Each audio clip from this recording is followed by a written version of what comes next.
नमस्कार, DSD मराठीच्या short बायोग्राफीच्या आजच्या भागात आपण एक अत्यंत महान अशा अभिनेत्याबद्दल जाणून घेणार आहोत। हे फक्त अभिनेताच होते असं नाही, तर एक गायक होते, समाजसेवकही होते, असे हे कलाकार होते चंद्रकांत रघुनाथ गोखले।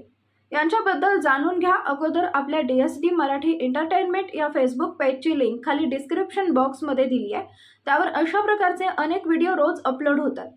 त्या पेजवर जाऊन त्याला फॉलो करा आणि आपल्या प्रतिक्रिया कळवा। आता पाहूया आजची शॉर्ट बायोग्राफी। मराठीतील पहिल्या महिला कलाकार कमलाबाई गोखले आणि रघुनाथ गोखले यांच्या पोटी 7 जानेवारी 1921 या दिवशी सांगलीतील मिरज या ठिकाणी चंद्रकांत गोखले यांचा जन्म झाला। त्यांचे वडील आणि आई हे दोघेही गायक नट होते, रंगभूमीवर काम करत होते, त्यामुळे गाण्याचे व अभिनयाचे बाळकडू घरातूनच मिळत होते।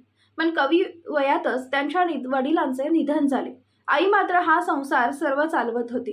या परिस्थितीमुळे त्यांना शाळेत जाता आलं नाही, पण आईकडूनच मराठी, हिंदी भाषा, अभिनय आणि संगीत यांचे धडे त्यांना मिळाले। त्याचबरोबर मास्टर अविनाश, मास्टर दीनानाथ मंगेशकर यांच्याकडूनही त्यांनी गाणे शिकून घेतलं आणि चंद्रकांत एक उत्तम गायक आणि नट बनले होते। चंद्रकांत यांच्या गायनाचे पु ल देशपांडे, किशोरीताई आमोणकर हे सुद्धा फॅन होते। चंद्रकांत यांनी वयाच्या अवघ्या 9व्या वर्षी पुन्हा हिंदू या नाटकातून काम करायला सुरुवात केली। सुरुवातीला काही नाटकात चंद्रकांत यांनी स्त्री भूमिकाही केल्या होत्या। त्यानंतर मात्र त्यांच्या अभिनयाचा वारू उधळला गेला। त्यांनी झुंजारराव, कुलवधू, राणीचा बाग, राजे मास्तर, सिंहासन, बॅरिस्टर, पुरुष, नट सम्राट अशा प्रकारच्या 60 ते 70 नाटकात भूमिका केल्या। नाटक हे चित्रपटाकडे जायची एक पायरी आहे। ही पायरी चढल्यावर चंद्रकांत यांना मराठी चित्रपटाच्या ऑफर आल्या। 1938 साली विश्राम बेडेकर यांच्या लक्ष्मीचे खेळ या चित्रपटात त्यांनी सर्वप्रथम भूमिका केली। यानंतर महाराणी येसूबाई, धाकटी जाऊ, भैरवी, मानिनी, माणसाला पंख असतात, सुवासिनी, सुखाची सावली, स्वप्न तेच लोचणी, धर्मकन्या, ईर्षा, मुक्काम पोस्ट ढेबेवाडी, जीवाचा सखा, वळू अशा जवळजवळ 70 मराठी आणि 15 हिंदी चित्रपटात चरित्र नायकाच्या भूमिका केल्या। तसेच हिंदी व मराठी दूरदर्शन मालिकातही काम केले। त्यांच्या या कार्याबद्दल चंद्रकांत गोखले यांना अखिल भारतीय मराठी नाट्य परिषद, चतुरंग प्रतिष्ठान, नाट्यदर्पण, कलारंजन या संस्थांतर्फे अनेक पुरस्कार मिळाले। चित्रपटासाठी महाराष्ट्र राज्य सरकारची पारितोषिके मिळाली।